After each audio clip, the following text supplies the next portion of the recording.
آقائے کریم کی بڑی پیاری حدیث ہے، راوی ابو ہریرہ ہیں، امام مسلم نے اپنی کتاب میں اس حدیث کو ذکر فرمایا ہے۔ اللہ کے رسول صلی اللہ تعالی علیہ وسلم کا ارشاد ہے، ان اللہ لا ينظر الى اموالکم وصورکم،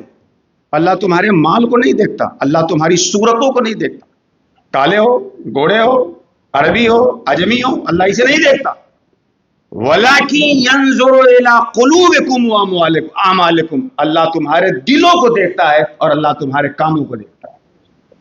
اللہ تمہارے مال کو اور تمہاری صورت کو نہیں دیکھتا، اللہ تمہارے قلب کو اور تمہارے اعمال کو دیکھتا ہے۔ آج پوری انسانی برادری، حالانکہ حقیقت تو یہ ہے کہ پوری روئے زمین ایک فیملی ہے، ون ارتھ ون فیملی،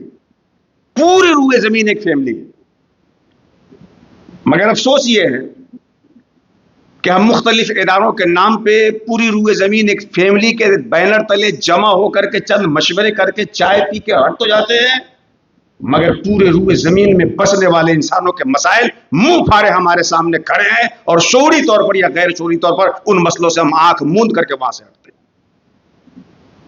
پوری انسانی برادری ایک فیملی ہے، یہ تصور قرآن حکیم نے انسانوں کو دیا، یا ایھا الناس انا خلقناکم من ذکر و انثی، اے انسانوں میں نے تمہیں ایک مرد و عورت سے بنایا۔